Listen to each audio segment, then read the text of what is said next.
Hello everyone. मेरा नाम है नीतीश कुमार सिंह। स्वागत है आपका द्रोण एकेडमी के ऑफिशियल यूट्यूब चैनल पर। आज हम लोग आरआईएमसी के एंट्रेंस एग्जाम का सैंपल पेपर 3 जो कि पिछले हफ्ते पब्लिश किए थे इसी यूट्यूब चैनल पर, उनके सॉल्यूशंस को डिस्कस करेंगे। तो चलिए आगे बढ़ते हैं। जो टॉपिक्स कवर्ड हुए थे वो थे factorisation, division of algebraic expression, linear equation in one variable और परसेंटेज। इन चारों टॉपिक्स के ऊपर जो पेपर आया था, चलिए पेपर डिस्कस करते हैं। क्वेश्चन नंबर 1 था factorise the following 10 m cube n square plus 15 m की power 4n minus 20 m square n cube। तो ये रहा सॉल्यूशन। देखिए यहाँ पर हमारे पास 3 टर्म्स दिए हुए हैं। इन तीनों ही टर्म्स में हम लोग सबसे छोटा फैक्टर पहले कॉमन चूज करेंगे। तो हम देख रहे हैं 5 m स्क्वायर n, इन तीनों में ही तीनों में से ही कॉमन आ रहा है। कॉमन लेने के बाद जो बचा हुआ पार्ट है वो रहता है 2mn plus 3m square minus 4n square. And after this ये आपका फाइनल आंसर है। क्वेश्चन नंबर 2 की तरफ बढ़ते हैं। फर्स्ट का सेकंड पार्ट देखिए, x square y z plus x y square z plus x y z square. हम देख रहे हैं कि इन तीनों में ही x y z is common. So taking this common हमारे पास ब्रैकेट में बचता है x plus Y plus Z, जो कि हमारा फाइनल आंसर है। और यहाँ पर आपका क्वेश्चन नंबर 1 कंप्लीट हुआ। आइए बढ़ते हैं क्वेश्चन नंबर 2 की तरफ। तो क्वेश्चन नंबर 2 है आपका, डिवाइड 3y की power 4 minus 3y cube minus 4y square minus 4y by y square minus 2y। तो हमें डिवीजन कैरी आउट करना है। आइए देखते हैं डिवीजन को भी। तो देखिए हमने यहाँ पर लिख लिया डिविडेंड और डिवाइजर को इस फॉर्मेट में, और हम डिवीजन कैरी आउट करेंगे। तो सबसे पहले जिसको इसको डिवीजन का शुरू का फॉर्मेट नहीं पता है उनके लिए मैं बता दूं, जिनको पता है बहुत अच्छी बात है, वेरी गुड। जिनको नहीं पता है मैं बता दूं कि यहाँ पर डिविडेंड का जो फर्स्ट टर्म है आप उसे हर बार डिवाइजर के फर्स्ट टर्म से डिवाइड करेंगे स्टेप बाय स्टेप। जैसे पहले स्टेप में मैंने क्या किया, 3y की पावर 4 को मैंने डिवाइड किया y स्क्वायर से। जो भी हमारा आंसर आता है उसको हम क्वेश्चन का पहला टर्म लिखते हैं, जैसे 3y स्क्वायर। और बचा हुआ 3y स्क्वायर को मैं 2y से मल्टीप्लाई करूंगा और आंसर आएगा माइनस 6y क्यूब। हमारा मेन मोटो क्या होता है कि जो फर्स्ट टर्म है इसको हमेशा काटना, ठीक है, कट आउट करना। और कट आउट करने के बाद सेकेंड टर्म से मल्टीप्लाई करके आंसर माइनस 6y क्यूब लिखना, लिख दिया और आंसर आ गया हमारे पास। देखिए 3y क्यूब। अब सबसे पहले ये ध्यान देंगे कि जो भी यहाँ पर साइन होते हैं, जैसे यहाँ पर ये माइनस और यहाँ पर ये प्लस था, तो इसके अपोजिट साइन आप नीचे लिखेंगे, ठीक है। उन्हीं से आप अपना डिवीजन मतलब सब्ट्रैक्शन और एडिशन कैरी आउट करेंगे। अब सेम स्टेप 2 में वही फॉर्म अप्लाई होगा, 3y क्यूब और बचा हुआ जो टर्म है यहाँ पर इसको आप नीचे उतार देंगे, ठीक है। देखिए अपन दोबारा से डिवीजन अगर कैरी आउट करें तो सेम प्रोसेस यहाँ पर अगेन लगेगा। आपको क्या करना है, 3y क्यूब जो आपका फैक्टर आया है इसे आप अगेन उसी टर्म से y स्क्वायर से डिवाइड कर दें।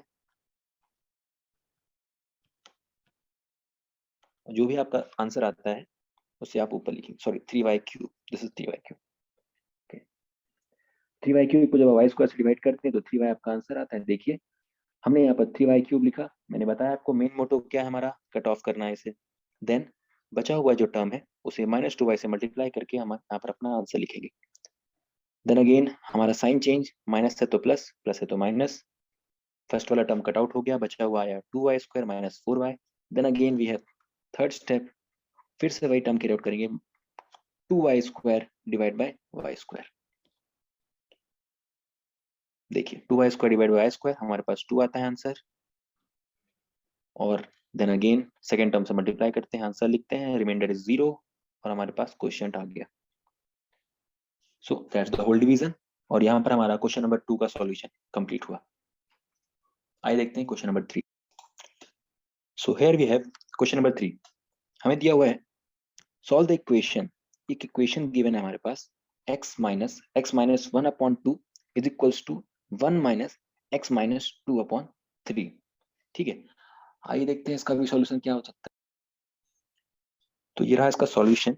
हाफ पार्ट मैंने किया है यहाँ पर और हाफ पार्ट आगे इसके बाद आप करेंगे। देखिए तो ये है क्वेश्चन बेसिकली, और इसका सॉल्यूशन कैसे कैरी आउट होगा। सबसे पहले हमने 2 यहाँ पर एलसीएम लिया हुआ, ऊपर आ गया आपका 2x माइनस, ब्रैकेट ओपन होने के बाद आप ध्यान रखेंगे माइनस और माइनस हो जाएगा प्लस, तो +1 और माइनस एक्स। यहाँ पर भी सेम एलसीएम कैरी आउट किया आपने, 3 एलसीएम लिया, 3 इंटू 1 3 माइनस एक्स और ब्रैकेट ओपन होने के बाद माइनस माइनस प्लस, ये आ गया। अब उसके बाद 3 को आप ट्रांसफर कर देंगे इधर मल्टीप्लिकेशन के लिए, 2 को आप ट्रांसफर कर देंगे इधर मल्टीप्लिकेशन के लिए। मल्टीप्लाई होने के बाद आपका कुछ इस तरीके का फैक्टर आता है, 3 मल्टीप्लाई बाय एक्स प्लस 1 और उस तरफ में आपका 2 मल्टीप्लाई बाय 5 माइनस एक्स। इसे जब आप कैरी आउट करेंगे, मल्टीप्लिकेशन आप खुद से कर सकते हैं, इतना तो मैं हेल्प करता हूँ आपसे। और उसके बाद मल्टीप्लिकेशन कैरी आउट करने के बाद आप वेरिएबल वेरिएबल एक तरफ, कांस्टेंट कांस्टेंट एक तरफ, जब हाँ वेरिएबल वेरिएबल एक तरफ और कांस्टेंट कांस्टेंट जब आप एक तरफ रखेंगे तो आपका आंसर आएगा x is equals to 7/5। That's the final answer. आगे का प्रोसीजर आप खुद से सॉल्व करेंगे। चलिए बढ़ते हैं क्वेश्चन नंबर 4 की तरफ। तो क्वेश्चन नंबर 4 यहाँ पर दिया हुआ है आपके सामने, x plus 1 upon x minus 4 का होल स्क्वायर। ओके, ध्यान दीजिएगा यहाँ पर जो है x plus 1 upon x plus 4 and this is given whole square, okay, which is equals to x plus 8 upon x minus 2।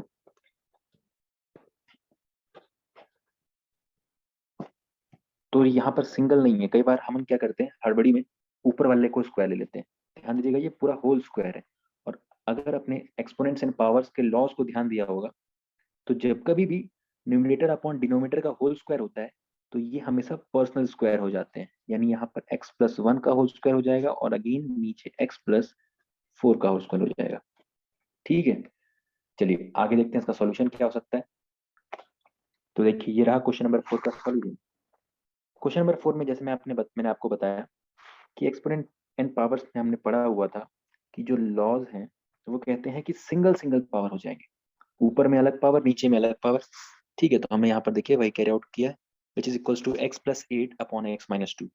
अब हम देख रहे हैं कि ऊपर हमारा बन रहा है a प्लस बी का होल स्क्वायर और नीचे हमारा बन रहा है a माइनस बी का होल स्क्वायर। जिस तरीके से हमने यहाँ पर उसको ओपन कर लिया, a प्लस बी के होल स्क्वायर से a square plus b square plus 2ab, नीचे हमने ओपन कर लिया a माइनस बी के होल स्क्वायर से a square plus b square minus 2ab। उसको कैरी आउट करने के बाद हमने क्या किया, इसको इधर ट्रांसफर कर दिया, x माइनस 2 इधर जाके मल्टीप्लाई, और देन अगेन ये वाला जो पूरा टर्म है वो इधर जाके मल्टीप्लाई हो जाएगा। देखिए, और उसको मल्टीप्लाई करने के बाद हमने इसे ओपन कर दिया है। ठीक है, काफी इसी तरीके से हो जाएगा सारी चीजें, इतना कॉम्प्लिकेशन नहीं बनाना इसे हमें। देखिए मल्टीप्लिकेशन किया हमने यहाँ पर इसको, और मल्टीप्लिकेशन करने के बाद हम इसे ओपन कर दिया है। इसको आप बहुत इजीली मल्टीप्लाई करेंगे, पहले x पूरे टर्म से मल्टीप्लाई होगा, देन -2 पूरे टर्म से मल्टीप्लाई होगा। यहाँ भी सेम x पूरे टर्म से मल्टीप्लाई होगा, उसके बाद +8 पूरे टर्म से मल्टीप्लाई होगा, और उसके बाद ओपन करने के बाद आप देख रहे हैं कि ये जो टर्म आता है इसमें +2x square -2x square cut गया, -8x square +8x square cut गया, देन अगेन x क्यूब इधर से और सिमिलरली RHS से x क्यूब कट गया। तो बचा हुआ जो टर्म है हम इसे लिख देते हैं प्लस x जो यहाँ पर बचा है, और यहाँ पर -4x। देखिए मैं एक बार रब कर देता हूँ, सब क्लियरली आपको समझ में आएगा। तो हुआ क्या, x प्लस में है और -4x ये बन के यहाँ पर बनता है हमारे पास -3x एंड -2, और यहाँ पर हमारे पास क्या बचा 16x plus 16x minus 64x which is equals to -48x। ठीक है, और प्लस 128। देखिए तो RHS और LHS हमारे पास क्लियरली निकल के आ गए यहाँ पर। अब हमारे पास सिंगल वेरिएबल x बच रहा है, इसे सॉल्व करेंगे हम। तो वेरिएबल वेरिएबल एक तरफ, कांस्टेंट कांस्टेंट एक तरफ, देखिए सारे वेरिएबल्स एक तरफ हैं, कांस्टेंट सारे एक तरफ हैं। इसे सॉल्व करने पर 45x आंसर आता है which is equals to 130। x की वैल्यू आप कैलकुलेट करेंगे, फाइनल आंसर आपका आएगा 26/9। और यहाँ पर हमारा फाइनल आंसर आ गया इस क्वेश्चन का, और क्वेश्चन नंबर 4 का सॉल्यूशन भी आपके पास कंप्लीट हुआ। ठीक है, मैं आपको इन्फॉर्मेशन दे दूं, अगर आपको यहाँ पर समझ में आ रहा है बहुत अच्छा है। अगर आप चाहें तो द्रोणा एकेडमी के ऑफिशियल वेबसाइट पे जाकर, आप डिस्क्रिप्शन में आपको लिंक दे दूंगा, आप जाकर वहां पर डाउनलोड कर सकते हैं इस PDF को। ठीक है, आइए बढ़ते हैं क्वेश्चन नंबर 5 की तरफ। तो देखिए क्वेश्चन नंबर 5, अच्छा अभी तक जो 1, 2 और 3 एंड 4 क्वेश्चन थे वो सारे न्यूमरल बेस्ड क्वेश्चन थे। अब आपके स्टेटमेंट बेस्ड क्वेश्चन आ रहे हैं। देखिए क्वेश्चन नंबर 5 है, the difference between the squares of two consecutive numbers is x, find the numbers. हमें हमें जो स्टेटमेंट दिया है वो कह रहा है कि स्क्वायर्स हैं दो consecutive नंबर्स के, उनका जो डिफरेंस है वो है x। Okay okay okay, there is a mistake in this question, here it's not x, here it is 31। ठीक है, तो प्लीज इसे करेक्ट लेना आप लोग। The difference between the squares of two consecutive numbers is x, और यहाँ पर आप करेक्ट करेंगे तो 31 आएगा इसका यहाँ पर। तो let the first number be x ले लेते हैं हम इसे, और सेकंड नंबर अपने आप हो जाएगा, कॉन्जिक्यूटिव है तो x प्लस 1 हो जाएगा ये। ठीक है, अब इन दोनों के ही स्क्वायर, यानी इसका स्क्वायर x स्क्वायर हो गया और इसका स्क्वायर हो गया x प्लस 1 का स्क्वायर। अगर मैं x प्लस 1 का whole square minus x square करूंगा तो उसका जो डिफरेंस है वो है 31। आइए देखते हैं इसका सॉल्यूशन किस तरीके से है। सो क्वेश्चन नंबर 5 का सॉल्यूशन यहाँ पर आपके सामने, और मैंने आपको बताया जैसा 31 है, प्लीज करेक्ट कर लीजिए उस सॉल्यूशन में। तो फर्स्ट नंबर है हमारा x और सेकंड नंबर हमारा हो जाएगा x प्लस 1। ठीक है, अकॉर्डिंग टू क्वेश्चन क्या कहता है हमारा कि difference of consecutive numbers is 31। कुछ नहीं करना है आपको, बस आपको इसको ओपन करना है a प्लस बी के होल स्क्वायर से, इक्वेशन को सॉल्व करना है और वेरी इजीली आपकी x की वैल्यू 15 आ जाएगी। जैसे ही आपकी x की वैल्यू 15 आ गई, कॉन्सिक्यूटिव नंबर्स हैं, जस्ट प्लस 1, हमारा 16 अगला नंबर हो जाएगा। क्वेश्चन नंबर 5 भी हमारा कंप्लीट हुआ। आगे बढ़ते हैं क्वेश्चन नंबर 6। तो देखिए क्वेश्चन नंबर 6 क्या कह रहा है। क्वेश्चन नंबर 6 कह रहा है अ सम of ₹800 is in the form of denominators of ₹10 and ₹20। Okay, काफी अच्छा क्वेश्चन है ये। A sum of ₹800 is in the form of denominators of ₹10 and ₹20। ठीक है, हमारे पास जो 800 रुपीज का सम है, हमें किस फॉर्म में अवेलेबल है वो, 10 रुपी के नोट्स में और 20 रुपीज के नोट्स में। ठीक है, if the total number of notes be 50, जो नंबर ऑफ नोट्स है यानी 10 रुपए के जो हमारे पास नोट्स हैं प्लस 20 रुपीज के हमारे पास जो नोट्स है वो कितने हो गए, टोटल 50 है। ठीक है, find the number of notes of each type. सबसे पहले ध्यान क्या देंगे आप लोग, जो टोटल अमाउंट है हमारे पास वो है ₹800। ठीक है, अब 800 जो अमाउंट है वो टू फॉर्म्स में अवेलेबल है। पहला फॉर्म ₹10 के नोट्स में, दूसरा फॉर्म ₹20 के नोट्स में। ठीक है, आप ये समझिए कि आपके पास एक वॉलेट है, वॉलेट में आपके पास टोटल अमाउंट 800 रुपए है, जिसमें आपके पास सिर्फ टू टाइप्स के नोट हैं, ₹10 के और ₹20 के। ₹10 के नोट्स को हम ले लेते हैं, let the number of notes of ₹10 be x। अगर हमारे पास x नंबर ऑफ ₹10 नोट्स हैं, अब आप खुद बताइए कि हमारे पास टोटल नोट्स 50 हैं। हमने ले लिया कि 10 नोट्स, 10 नंबर ऑफ मतलब जो ₹10 के नोट्स हैं वो हमारे पास x है, तो 20 के नोट्स कितने हो जाएंगे, ऑटोमेटिकली 50 माइनस x। ठीक है, 50 माइनस x। चलिए आगे मैं आपको सॉल्यूशन में दिखाता हूँ कि कैसे इसको सॉल्यूशन को सॉल्व होगा। So here it is. हाँ, तो देखिए हमने लिया था कि let the number of notes of ₹10 be x। मैंने लिया लेट ₹10 के नोट्स x, तो अपने आप 20 के नोट्स कितने हो जाएंगे, 50 माइनस x। क्योंकि भाई ₹10 प्लस ₹20 टोटल 50 नोट्स थे ना हमारे पास, तो ₹20 के नोट्स हो जाएंगे 50 माइनस x। ठीक है, अब क्वेश्चन क्या कह रहा है कि टोटल अमाउंट हमारे पास 800 है। अच्छा, दिक्कत की बात यह है कि x से हमने 10 को मल्टीप्लाई क्यों किया, 50 माइनस x तो आपने बोला कि सर 20 के नोट्स हैं तो 20 से मल्टीप्लाई क्यों किया। देखिए ये हमने अमाउंट लिया है।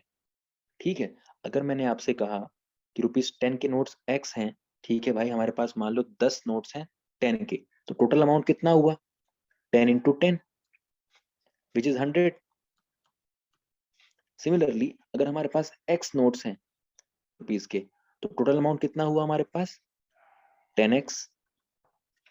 देन अगेन अगर मैंने बोला आपसे कि 50 माइनस x मेरे पास है 20 के नोट्स, तो टोटल अमाउंट ऑफ 20 रुपीज कितना हुआ, मल्टीप्लाई बाय 20। और ये दोनों अमाउंट कंस्टिट्यूट करके हमारे पास टोटल अमाउंट कितना बचा है, कितना है हमारे वॉलेट में, वो है ₹800। तो जब हम इस इक्वेशन को लिखेंगे, बस देखिए अलजेब्रिक इक्वेशन या linear equation in one variable, इसका सबसे हार्डेस्ट पार्ट अगर मैं बोलूं तो सिर्फ फॉर्मेशन ऑफ योर इक्वेशन। जैसे ही आपने इक्वेशन फॉर्म कर लिया, आधा काम वहां पर आपका समाप्त। अब आपको सेकंड पार्ट सॉल्व करना, मतलब सेकंड पार्ट पे जाना है, which is solving of this equation. तो आपने इक्वेशन कंस्टिट्यूट कर लिया है, अब आप इसको सॉल्व करेंगे, और सॉल्व करना तो आपके दाएं हाथ का खेल है। आप बस इसे कैरी ऑन करें और x की वैल्यू निकालें। x की वैल्यू आते ही नंबर ऑफ ₹10 नोट्स आ गए हमारे पास, जब x के नोट्स आ गए 20 तो नंबर ऑफ 20 नोट्स आ जाएंगे अपने आप 50 माइनस 20 विच इज 30। चलिए अब मैं आपको इक्वेशन सॉल्व करना तो नहीं बताऊंगा। सो आगे बढ़ते हैं। क्वेश्चन नंबर 6 का सॉल्यूशन हमने सॉल्व कर लिया है। आगे बढ़िए क्वेश्चन नंबर 7 को देखते हैं। आइए तो देखिए क्वेश्चन नंबर 7 क्या कह रहा है। क्वेश्चन नंबर 7 का स्टेटमेंट है two numbers are such that the ratio between them is 3:5। ठीक है भैया, टू नंबर्स हैं जिनका रेशियो दिया हुआ है हमारे पास 3:5। If each is increased by 10, then the ratio between the new numbers so formed is 5:7. Find the original numbers. ठीक है, बहुत इजी क्वेश्चन है। फर्स्ट स्टेटमेंट जो है उसको ध्यान से पढ़ेंगे तो आधा क्वेश्चन यहीं पर सॉल्व हो जाएगा। Two numbers are such that the ratio, उनके बीच का जो रेशियो है वो 3:5 है। चलिए लेट हम ले लेते हैं कि जो नंबर्स थे वो है 3x पहला नंबर और दूसरा नंबर क्या है 5x। ठीक है, तो पहला नंबर है हमारे पास 3x, दूसरा नंबर ऑटोमेटिकली हो गया हमारे पास 5x। अगर इन दोनों को ही 10 इंक्रीज कर दिए गए, न्यू नंबर्स क्या फॉर्म हो गए 3x प्लस 10, और मेरे साथ बोलेंगे सेकंड नंबर 5x प्लस 10। दो नंबर्स फॉर्म हो गए। अब इनका रेशियो क्या बन गया अपने आप 5:7। आइए मैं आपको सॉल्यूशन में दिखाता हूँ इसका। तो देखिए मैंने कहा था the first number is x 3x and the second number will be 5x। सो इन दोनों में ही 10 का इंक्रीज कर दिया गया। इंक्रीज करने के बाद इनका जो रेशियो है वो 5:7 हो गया। मैंने आपसे इतना ही कहा था कि जब the hardest part in the algebraic equation और linear equation in one variable is the formation of equation. जैसे ही आपने इक्वेशन फॉर्म कर लिया उसके बाद आपको सॉल्यूशन करना है, दैट्स ऑल। सॉल्यूशन हमने किया उसके बाद। और देखिए मैं आपको पूरे अलजेब्रिक इक्वेशन का अगर स्टेप बताऊं कि कैसे आप वेरी इजीली इसको सॉल्व कर सकते हैं। आप सिर्फ इक्वेशंस को वेरिएबल वेरिएबल एक तरफ, कांस्टेंट कांस्टेंट एक तरफ अरेंज करेंगे, अपने आप आपका सॉल्यूशन साथ ही साथ चलता चला जाएगा। जैसे कि यहाँ देखिए क्या किया मैंने, 21x इधर पर आया, 25x इधर पर आया, वेरिएबल वेरिएबल एक तरफ कर लिया, कांस्टेंट कांस्टेंट एक तरफ कर लिया, उसके बाद कुछ नहीं, x की वैल्यू निकाली, x की वैल्यू विल बी 5, और x की वैल्यू आते ही हमारे पास फर्स्ट नंबर आ गया which is 3x, 3 into 5, and second number will be 5 into 5x, sorry 5x which is 5 into 5 and 25. तो both numbers are 15 and 25। और यहाँ पर हमारा क्वेश्चन नंबर 7 भी सॉल्व हो गया। आइए बढ़ते हैं आगे। क्वेश्चन नंबर 8 क्या कह रहे हैं, देखिए question number 8। 5 years ago a man was 7 times as old as his son। Okay, age numbered question. देखिए बहुत लोग को इसमें थोड़ा टिपिकल लगता है क्वेश्चंस, बट बहुत आराम से करेंगे और समझेंगे। देखो ये हमेशा ही इन क्वेश्चंस में पार्ट्स डिवाइडेड होते हैं, और आपको सबसे पहली बात ये समझना है कि जितने नंबर ऑफ इक्वेशंस देगा उतने ही वेरिएबल्स आप क्रिएट कर सकते हो। फॉर एग्जांपल अगर आपके पास दो वेरिएबल्स हैं तो आप दो इक्वेशंस बनाइए, तीन वेरिएबल्स हैं तीन इक्वेशंस बनाइए, वन वेरिएबल है आपका एक इक्वेशन में ही सॉल्व हो जाएगा। You just have to remind that number of equations number of variables के इक्वल होने चाहिए, तो आपका अपने आप क्वेश्चन सॉल्व हो जाएगा। ठीक है, जैसे यहाँ पर क्या दिया हुआ है देखिए, आगे बढ़ते हैं। 5 years ago a man was 7 times as old as his son। ठीक है, 5 साल पहले एक जो एक पिता था वो 7 times था अपने सन के। ठीक है, 5 years hence यानी 5 साल बाद, अभी 5 साल पहले की बात हुई है, अब 5 साल बाद की बात हो रही है। तो 5 years hence the father will be 3 times as old as his son। ठीक है, फाइंड दिस प्रेजेंटेजेस। ओके, थोड़ा यहाँ पर कर लेंगे, फाइंड देयर प्रेजेंटेजेस है, तो दोनों के ही प्रेजेंटेजेस फाइंड करने हैं। मैं क्या करता हूँ, फादर और सन दो लोग हैं, मैं दो वेरिएबल क्रिएट कर लेता हूँ। हाँ देखिए, आपको अगर एक वेरिएबल में करने आता है वेरी इजीली आप एक वेरिएबल पे भी कर सकते हैं। ठीक है, क्योंकि चैप्टर का नाम ही है linear equation in one variable, तो आप वन वेरिएबल पे भी कर सकते हैं, आप टू वेरिएबल्स पे भी कर सकते हैं।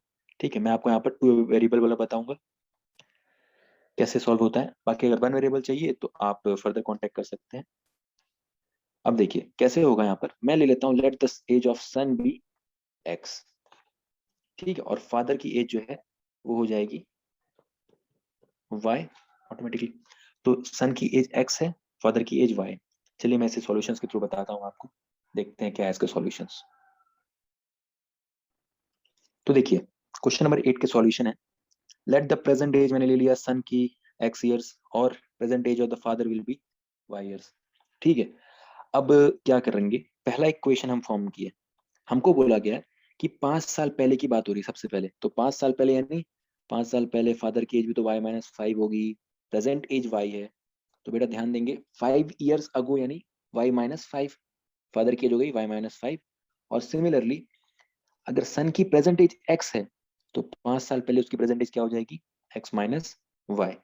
अब देखिए दोनों की मैंने y-5 और x-5 कर दिया है, मगर क्वेश्चन क्या कह रहा है, क्वेश्चन हमारे पास ये कह रहा है कि 5 साल पहले father was 7 times as old as his son, इसलिए मैंने क्या कर दिया 7 टाइम्स उस समय जो सन की एज थी, उस समय सन की एज थी x-5। ठीक है, इक्वेशन फॉर्म किया, इक्वेशन को सॉल्व किया और वेरिएबल वेरिएबल एक तरफ, कांस्टेंट कांस्टेंट एक तरफ करके हमने RHS इक्वल्स टू LHS वाला एक जनरल इक्वेशन फॉर्म कर लिया। ठीक है, अगेन हमारे पास क्या कह रहा है कि 5 साल बाद की बात हो रही है। अब यहाँ पर 5 साल बाद क्या हुआ, तो y+5 क्यों कर दिया, क्योंकि प्रेजेंट एज ऑफ फादर क्या है y ईयर्स, तो 5 साल बाद उसकी एज क्या हो जाएगी y+5। Similarly present age of son है x, तो 5 साल बाद उसकी एज हो जाएगी x+5। अब हमें बोल रहा है कि 5 साल बाद जो है father will be 3 times as old as his son, यानी उस समय जो उसकी एज है उसके वो 3 टाइम्स हो जाएगा। We again form the second equation, no not yet, आप इसे और सॉल्व करेंगे, आगे बढ़ाएंगे। मैं सेकंड इक्वेशन आपको दिखाता हूँ कैसे बनेगा। सो आपका जो सेकंड इक्वेशन बनेगा वो देखिए y+5, हाँ ठीक है, इसको सॉल्व किया इनने, y-3x इक्वल्स टू 10।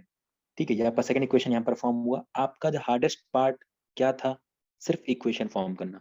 आपने फर्स्ट इक्वेशन फॉर्म किया, सॉल्व किया, जनरल इक्वेशन बना लिया। सेकंड इक्वेशन आपने फॉर्म किया, उससे जनरल इक्वेशन बना लिया आपने y-3x इक्वल्स टू 10। ठीक है, दोनों ही इक्वेशन को मैंने क्या किया, देखिए ऐड कर दिया, बिकॉज वहां पर हमें दिया हुआ था 7x माइनस y, हमने निकाल लिया था विच इज इक्वल्स टू 30, और सेकंड इक्वेशन मैंने निकाल दिया था y-3x, ठीक है, इज इक्वल्स टू 10। अब आप देख रहे हैं अगर मैं इन दोनों को ऐड करूंगा, देखिए क्या होता है, मैं जैसे ही इन दोनों को ऐड करूंगा तो y will be cancelled out, y cancel out हो गया, और 7x minus 3x which will be equal to 4x, और RHS की तरफ क्या हो रहा है, वो दोनों ऐड हो गए, 40 हो गया। तो नाउ x की वैल्यू हमारे पास अपने आप आएगी विच इज 10। x की वैल्यू क्या थी, remind me, the value of x will be the age of the present age of the son which is 10 years. तो हमारे पास x की वैल्यू आ गई 10 ईयर्स, जो कि सन की प्रेजेंट एज है। अगर सन की प्रेजेंट एज आ गई, आप किसी भी इक्वेशन में x की वैल्यू रखिए, y की वैल्यू निकालिए which is 40। So present age of the father is 40 years. Present age of son आ गई हमारे पास 10 years, present age of father हो गई हमारे पास 40 years. The solution is here. और हमारे पास यहाँ पर क्वेश्चन नंबर, मैं बोल रहा कौन सा 8, क्वेश्चन नंबर 8 का सॉल्यूशन हमारे पास आ गया। आइए बढ़ते हैं क्वेश्चन नंबर 9 की तरफ। So here we go, question number 9 है हमारे पास, convert the following percentage to fractions and ratios. Okay, convert the following percentages to fractions and ratios. हमारे पास दो पार्ट दिए हुए हैं ए एंड बी, दोनों ही परसेंट में दिए हुए हैं, हमें इन्हें फ्रैक्शंस और रेशियोज में कन्वर्ट करना है। ठीक है, अब देखिए और नहीं दिया हुआ है यहाँ पर, आपको एंड दिया हुआ है। कई बार बच्चे इसी में थोड़ा सा गलत हो जाते हैं, और एंड फर्क समझिए क्या है। और मतलब होता है या तो आपको फ्रैक्शन में निकालना है या तो आपको रेशियो में निकालना है, मगर यहाँ एंड लिखा हुआ है, इसका मतलब आपको दोनों में ही निकालना है, यानी आपको फ्रैक्शंस में भी निकालना है और रेशियोज में भी निकालना है। ठीक है, आप करेंगे सॉल्व, देखते हैं इनके सॉल्यूशंस किस प्रकार है। सो क्वेश्चन नंबर 9 का ए पार्ट है, देखिए कैसे 0.25%। अब ध्यान देने वाली बात क्या है कि जहां कहीं भी आपको सिर्फ ये साइन दिख जाए परसेंट का, अगर बोले फ्रैक्शन में चेंज करना है, कोई हेक्टिक नहीं लेना है, सिर्फ और सिर्फ आपको क्या करना है, परसेंट की जगह अपॉन 100 लिख देना है। 0.25 है, परसेंट हटाइए, अपॉन 100 लगाइए, 0.25 अपॉन 100 कर दिया मैंने, ये यहाँ पर चेंज हो गया फ्रैक्शन में। देखिए सिर्फ इतना सा, और कुछ भी नहीं करना है, तो अपॉन 100 किया मैंने। ठीक है, अब मैंने क्या किया, क्यों किया सर, डबल जीरो बढ़ा दिया आपने नीचे। देखिए 0.25 पॉइंट के बाद दो नंबर्स हैं, इन दोनों नंबर्स को मैं पॉइंट के आगे ले जाऊंगा, बिना सोचे और समझे नीचे 2 जीरो लगाऊंगा। ठीक है, ये आपने डेसिमल फ्रैक्शन में पढ़ा होगा, आई होप सो, बट मैं दोबारा यहाँ पर बता दूं कि आपने पॉइंट के बाद दो नंबर्स हैं, दोनों नंबर को बाहर ले गए, नीचे आपने दो जीरो लगा दिया, और इसके साथ ही कंप्लीट फ्रैक्शन में ये बन गया, मगर हमें सिंपलेस्ट फ्रैक्शन में लाना है। ठीक है, ध्यान देने वाली बात यही है, सिंपलेस्ट फ्रैक्शन में क्रिएट करेंगे, सिंपलेस्ट फ्रैक्शन इसका आ जाएगा 1/400। ठीक है, 5 5 25, नीचे 5 से 2000 टाइम्स कटेगा, देन अगेन वी हैव 5 1 जा 5 400 जा which is equals to 1 upon 400। ये आया है फ्रैक्शन में, ठीक है, देख रहे हैं आप, हमें रेशियो में निकालना है विच इज इक्वल्स टू 1:400। आपको तो पता है simplest fraction is the ratio, ठीक है, सिर्फ फॉर्म अलग है लिखने का। आइए 125% को चेंज करते हैं, सिमिलरली वही सब कुछ सेटअप है, बस आपको क्या करना है, परसेंट अपॉन परसेंट को हटाइए, अपॉन 100 लगाइए, अपॉन 100 लगाया आपने, सिंपलेस्ट फ्रैक्शन में क्रिएट किया, 25 5 जा 125, 25 4 जा 100, 5/4 is the fraction answer and the ratio is 5:4। सो यहाँ पर क्वेश्चन नंबर 9 का भी आपका सॉल्यूशन आ गया है। बढ़ते हैं क्वेश्चन नंबर 10 की तरफ। क्वेश्चन नंबर 10 देखिए क्या कह रहा है। क्वेश्चन नंबर 10 कहता है ऋषि रिक्वायर्स 40% टू पास। ऋषि को 40% मार्क्स चाहिए पास होने के लिए, ठीक है। इफ ही गॉट्स 185 मार्क्स, ठीक है, उसको कितने मिले, देखिए यहीं तक कॉमा लगा हुआ है, यहीं तक हम पढ़ेंगे। इफ ऋषि गॉट 185 मार्क्स, ठीक है, फॉल्स शॉर्ट बाय 15 मार्क्स, ठीक है, 185 मार्क्स वो ले आया एग्जाम में, उसके बाद भी 15 मार्क्स से वो चूक गया पास होने से, ठीक है।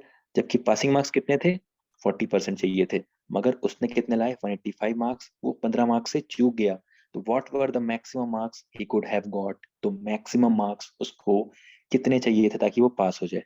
देखिए अलजेब्रिक इक्वेशंस में मेरा तो फॉर्मूला यही है कि जो भी फाइंड आउट करना रहता है मैं उसे x मान लेता हूँ, आप भी यही कर सकते हैं। What were the maximum marks he could have got, let the maximum marks he could have got be x। जो आपको फाइंड आउट करना है उसे ही आप x मान लीजिए। आइए देखते हैं इसका सॉल्यूशन क्या हो सकता है। So here is the solution question number 10 का। तो क्वेश्चन क्या कह रहा है, देखिए ऋषि रिक्वायर्स 40% मार्क्स टू पास, ठीक है, उसे 40% मार्क्स चाहिए, बट उसको कितने मिले, 185 marks, fall short by 15, 15 marks से बेचारा बच गया पास होने से।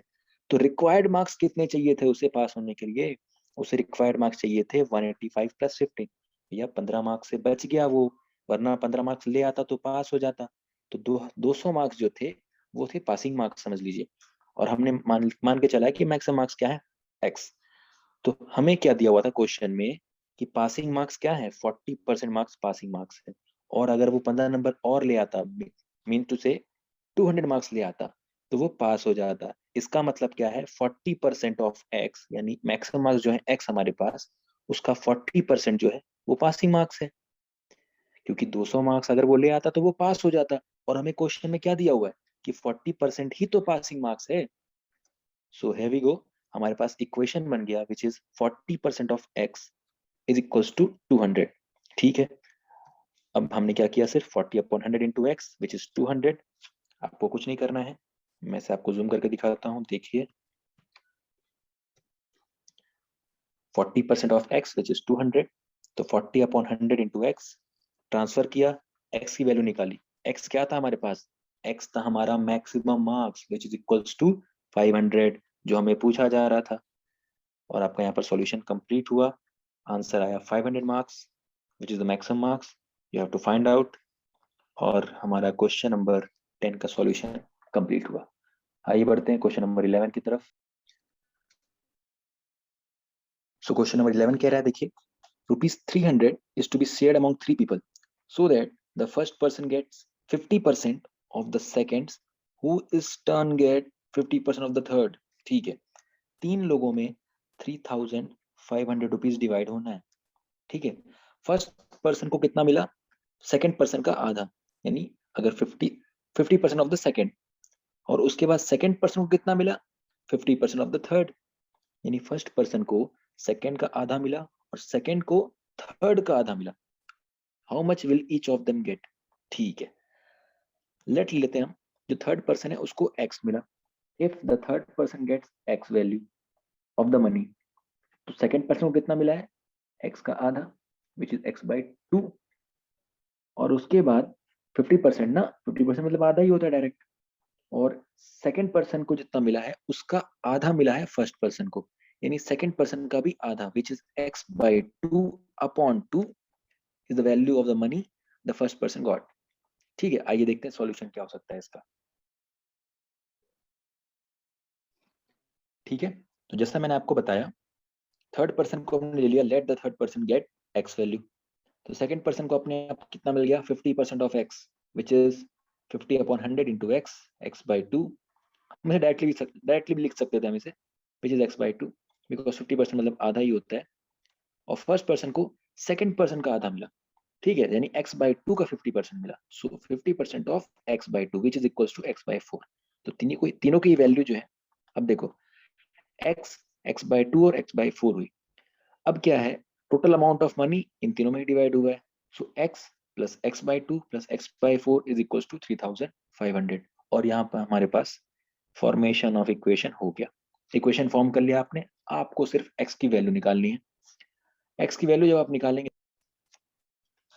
तो उस पेज के बाद की बता रहा हूँ मैं सॉल्यूशन क्या है।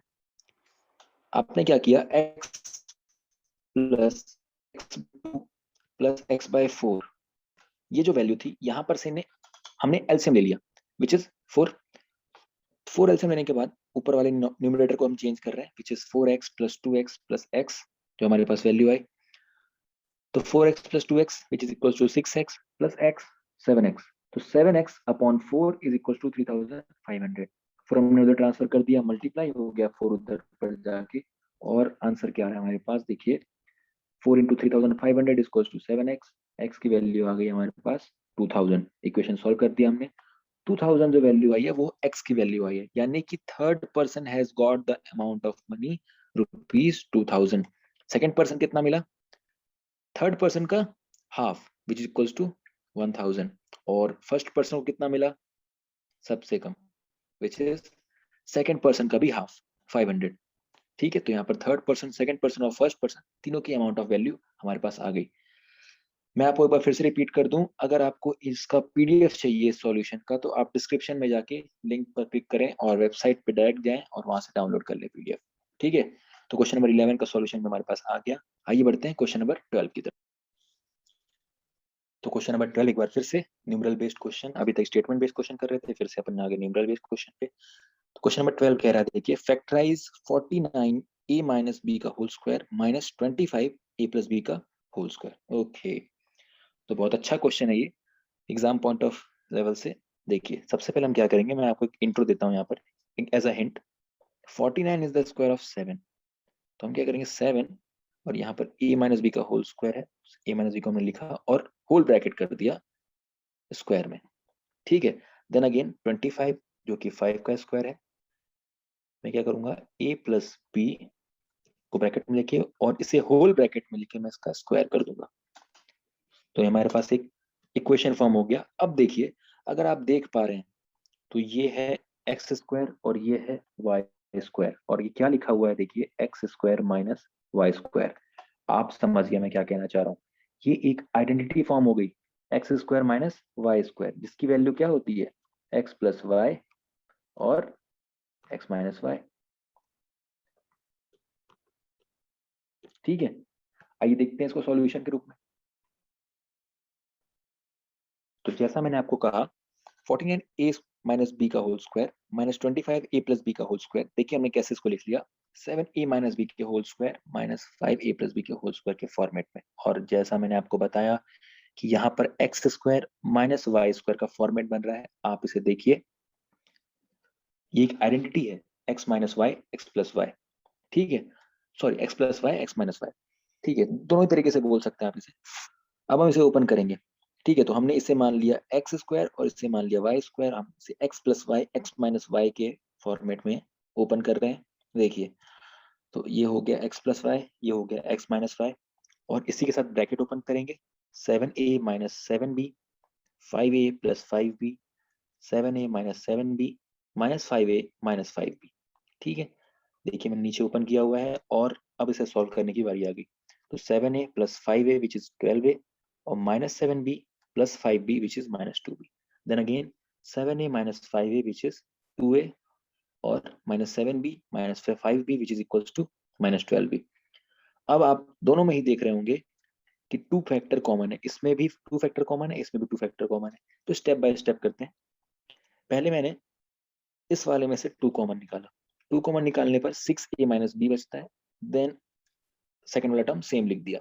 देन अगेन सेकंड वाले टर्म में से भी टू कॉमन निकाला, विच इज 2a माइनस 12b। इसमें से जब टू कॉमन निकलता है तो देखिए क्या बन गया, और बाहर में आपका 2 इंटू 2 4 मल्टीप्लाई हुआ और आपका answer the factorised value of the equation. Question number 12 का भी सॉल्यूशन आपके सामने।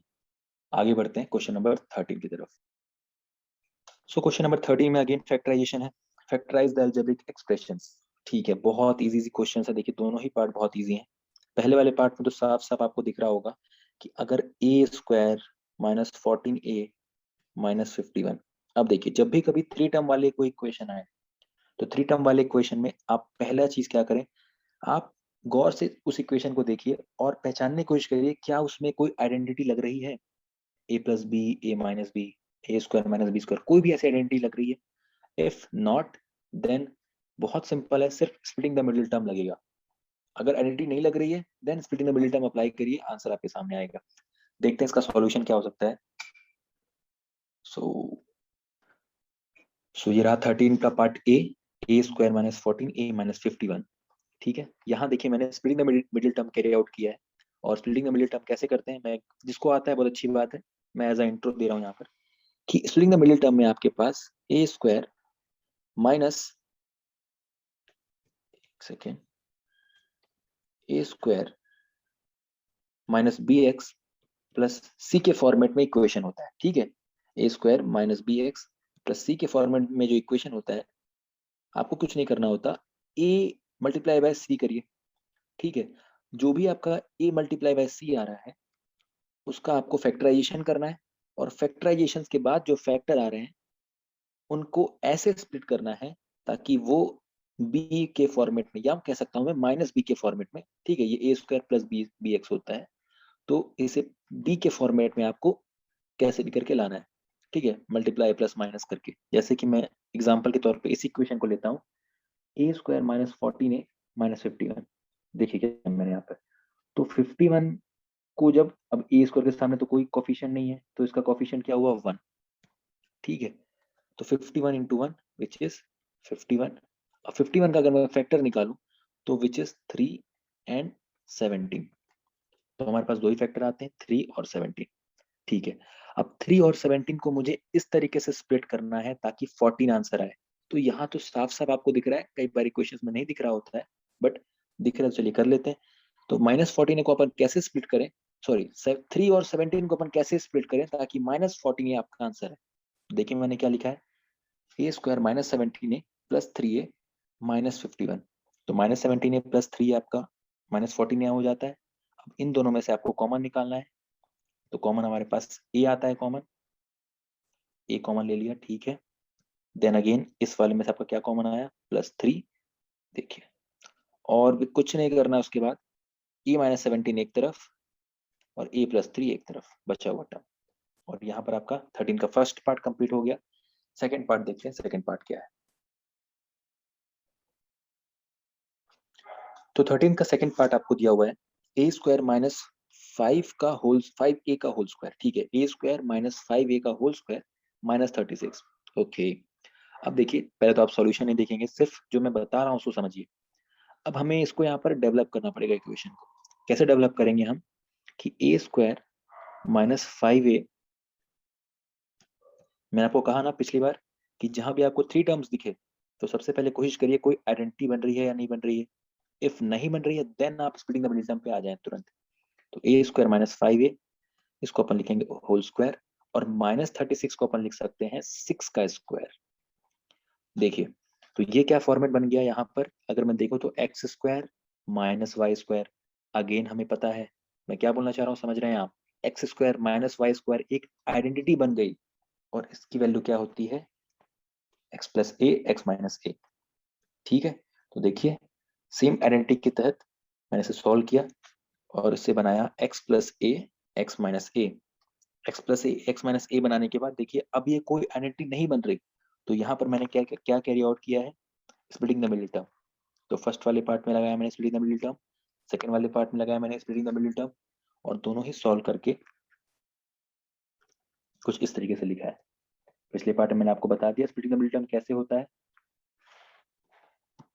ठीक है, और इसके बाद ये रहा आपका आंसर। मैंने इसको सिर्फ अरेंज किया है और इस तरीके से लिखा है, आप इसको ऐसे भी लिख सकते हैं, ये भी इसका फाइनल आंसर है। मैंने सिर्फ इसको अरेंज किया है। ठीक है, दैट्स द फाइनल आंसर। चलिए आगे बढ़ते हैं क्वेश्चन नंबर 14 की तरफ। 13 के दोनों पार्ट हमने कंप्लीट कर लिए। तो क्वेश्चन नंबर 14 देखिए, बहुत इजी क्वेश्चन दिख रहा है मुझे तो यहाँ पर ये। If 27% of a number is 81, ठीक है, 27% ऑफ अ नंबर इज 81, किसी नंबर का 27% अगर 81 है, देन फाइंड द नंबर।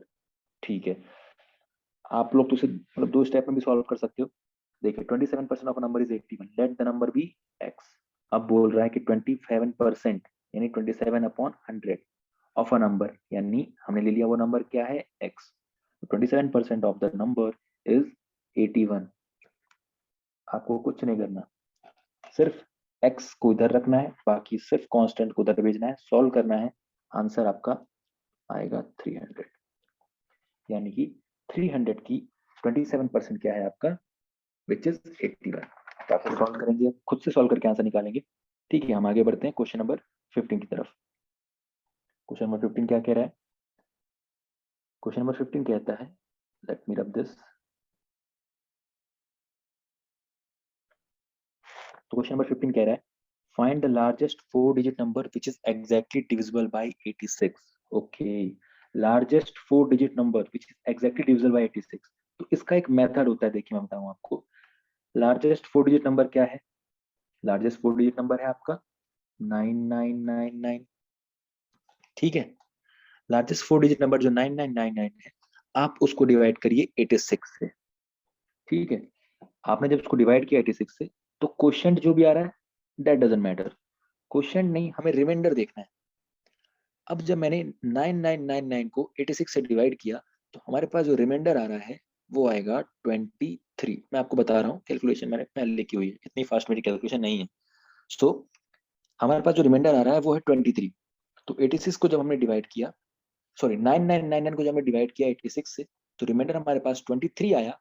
आपको सिर्फ इतना सा काम करना है कि रिमाइंडर को माइनस कर देना है लार्जेस्ट 4 डिजिट नंबर से, विच इज 9999। तो जब मैंने उसको माइनस किया, हमारे पास आंसर क्या आएगा, 9976। ठीक है, इफ अगर आपको यहाँ पर दिख रहा है तो बहुत अच्छी बात है, वरना आप पीडीएफ में भी चेक कर सकते हैं सॉल्यूशन इसका। मैंने आपको जनरल सॉल्यूशन यहाँ पर बहुत सिंपल फॉर्म में बता दिया। क्या करना है, देखिए फिर से रिपीट कर रहा हूँ मैं। लार्जेस्ट 4 डिजिट नंबर के बारे में पूछा है, तो लार्जेस्ट 4 डिजिट नंबर आपने लिख लिया, उसको आपने 86 से डिवाइड कर दिया।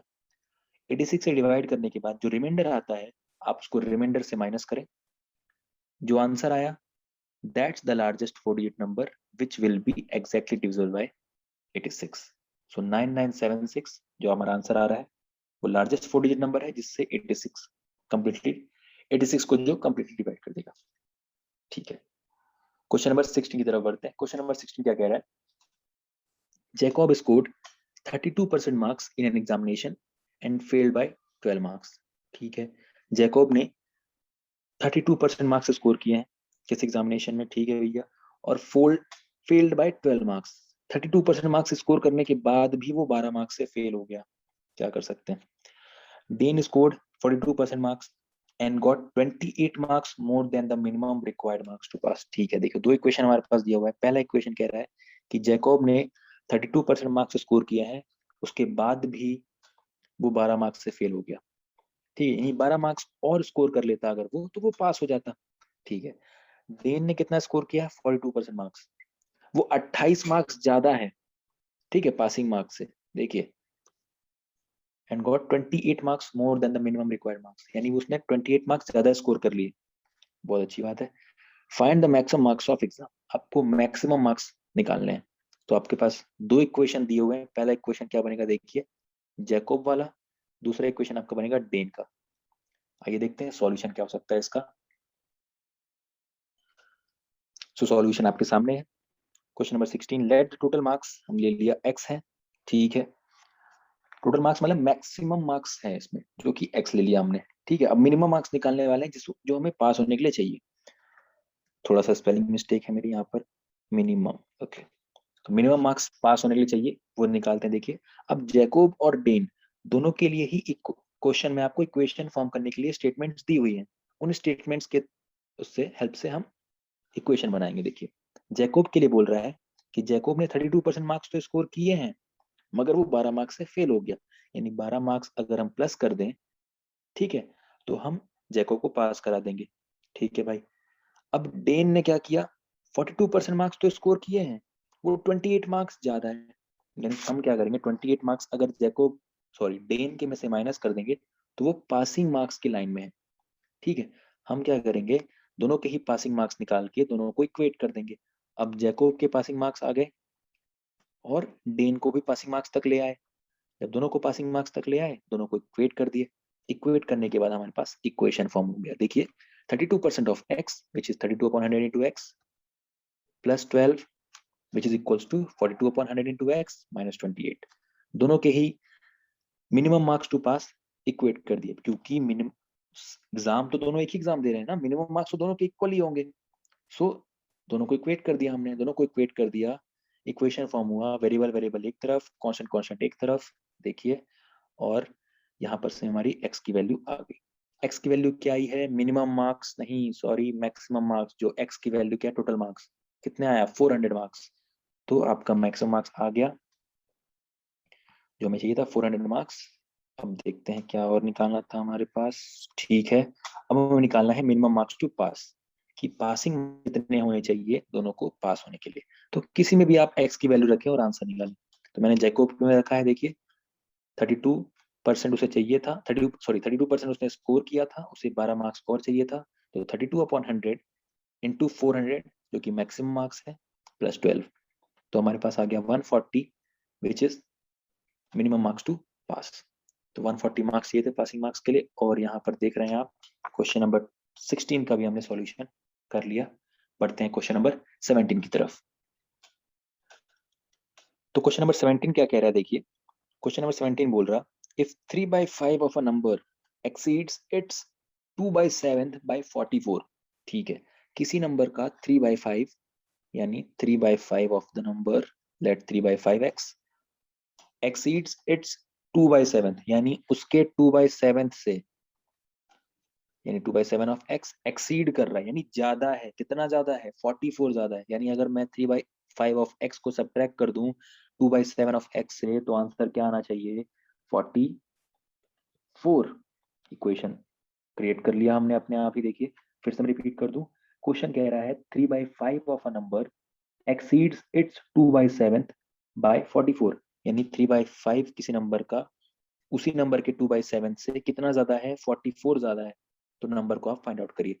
मैंने इक्वेशन फॉर्म कर दिया आपके सामने, 3/5 of x minus 2/7 of x is equal to 44। आपको क्या करना है, इसको सॉल्व करिए, आंसर निकालिए, और मैं आपको बता दूं आपका आंसर क्या आना चाहिए। आपका आंसर आना चाहिए x इज इक्वल्स टू 140। यहाँ पर हमने क्वेश्चन नंबर 17 भी सॉल्व कर लिया। ठीक है, आप अपने अपने से क्वेश्चन ट्राई करेंगे, try on your own. Question number 18 की तरफ बढ़ते हैं। Let me rub this question number 18। अब देखिए क्वेश्चन नंबर 18 क्या कह रहा है, factorise x cube minus x square plus a x plus x minus a minus 1। Okay, हमारे पास इक्वेशन दिया हुआ है, इसे हम फैक्टराइज करना है। ठीक है, तो इक्वेशन है हमारे पास x cube minus x square plus x minus a minus 1। थोड़ा सा इसमें रीअरेंजमेंट करना पड़ेगा आपको। क्या रीअरेंजमेंट है, उसके बाद तो आपको खुद ही बन जाएगा। देखिए x cube minus x square, मैं क्या करूंगा, ए एक्स और ए दोनों को एक साथ कर लूंगा। यानी ए एक्स लिखा हुआ है ना, मैं उसी के साथ ए वाले टर्म को ले आऊंगा जो कि माइनस ए दिया हुआ है। ठीक है, और जो यहाँ पर प्लस एक्स दिया हुआ है, देखिए ये, इसको मैं सबसे आखिरी में ले जाऊंगा, प्लस एक्स माइनस 1। यही चीज मैंने सॉल्यूशन में की हुई है। सॉल्यूशन दिखाते हैं आपको। तो जैसा मैंने आपको कहा, सिर्फ थोड़ा सा रीअरेंजमेंट करना है इसमें।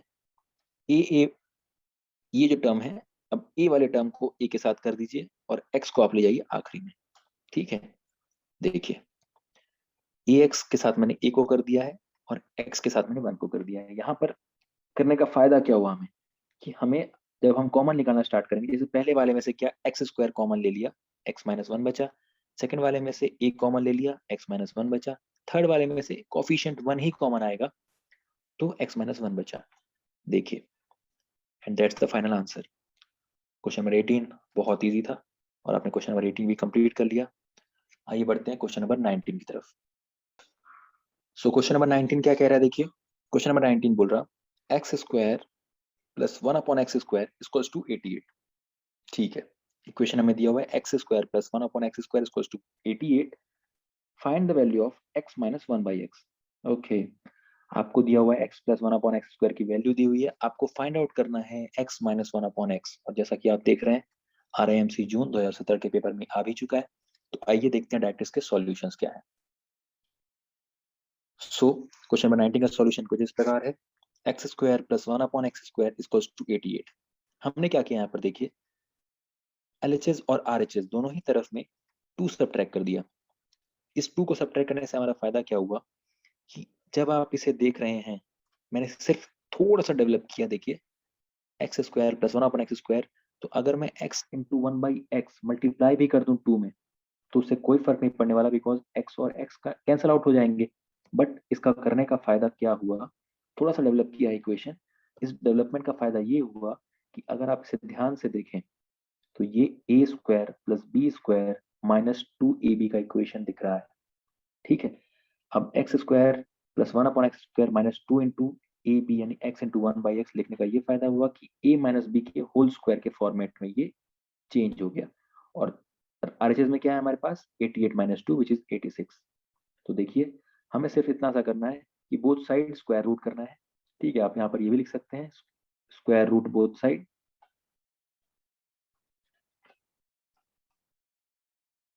ठीक है, और बोथ साइड स्क्वायर रूट करने के बाद आपके पास आंसर क्या आ गया, x माइनस 1/x की वैल्यू आ गई √86। क्वेश्चन नंबर 9 का फाइनल आंसर यही है। और आगे बढ़ते हैं क्वेश्चन नंबर 20 की तरफ। So question number 20 which is part A is last question. ठीक है, पार्ट ए का आखिरी क्वेश्चन है ये क्वेश्चन नंबर 20। देखिए क्या कह रहा है question, the sum of 3 consecutive integers is 10 more than twice the smallest of the integers। ठीक है, 3 consecutive integers हैं जिनका जो सम है वो किसके इक्वल है, 10 more than twice the smallest integer, यानी 10 ज्यादा है सबसे छोटे इंटीजर के ट्वाइस से। ओके, इक्वेशन तो फॉर्म होता आपके आंखों के सामने दिख रहा है, कोई नहीं सॉल्यूशन के साथ करेंगे इसे। बट यहाँ पर मैं आपको एक ऐसा हिंट दे रहा हूँ, फाइंड आउट ऑल इंटीजर्स हमें फाइंड आउट करना है। देखिए कॉन्जिक्यूटिव इंटीजर्स है तो फर्स्ट इंटीजर हमारा x हो जाएगा अपने आप, दूसरा हो जाएगा x+1, तीसरा हो जाएगा x+2, ये तो आपको भी पता है। ठीक है, अब इन सभी का सम यानी x plus 1/x plus x plus x+2 किसके इक्वल होंगे, ये होंगे 10 more than twice the smallest the integers, यानी 10 ज्यादा होंगे स्मॉलेस्ट इंटीजर का ट्वाइस। स्मॉलेस्ट क्या है x, तो इसका ट्वाइस क्या होगा 2x, इससे भी 10 ज्यादा है। ओके, बस इतना सा इक्वेशन फॉर्म हुआ, इसके बाद सॉल्यूशन आप खुद कर सकते हैं। फिर भी मैं आपको सॉल्यूशन दिखा देता हूँ इसका। सो क्वेश्चन नंबर 20 का सॉल्यूशन यहाँ पर आपके सामने है। देखिए जैसा मैंने आपको कहा कॉन्जिक्यूटिव इंटीजर्स आप ले लेंगे x, x+1 और x+2। क्वेश्चन क्या कह रहा है, इन तीनों का ही सम उसके ट्वाइस से 10 ज्यादा। देखिए x plus x+1 plus x+2 मैंने लिख दिया 2x+10, यानी सबसे छोटा जो इंटीजर है वो है x, उसके ट्वाइस से 10 ज्यादा है। ठीक है, हमारे पास LHS और RHS दोनों ही फॉर्म हो गए, हमारे पास इक्वेशन फॉर्म हो गया। हमारा काम क्या आखिरी बचा, इक्वेशन को सॉल्व करना। x plus x which is 3x, 1 plus 2 which is 3, and RHS में क्या बन रहा है 2x+10। वेरिएबल वेरिएबल एक तरफ, कांस्टेंट कांस्टेंट एक तरफ, x की वैल्यू आ गई। x की वैल्यू जैसे 7 आई, बाकी के दोनों कॉन्जिक्यूटिव इंटीजर्स आप खुद ही फाइंड आउट कर लेंगे। तो हमारे पास तीनों इंटीजर्स आ गए 7, 8 एंड 9। और यहाँ पर हमारा पार्ट ए का हुआ एंड। आइए बढ़ते हैं पार्ट 2 की तरफ, हमारे 10 नंबर्स के क्वेश्चंस। तो हम आ गए हैं पार्ट बी की तरफ।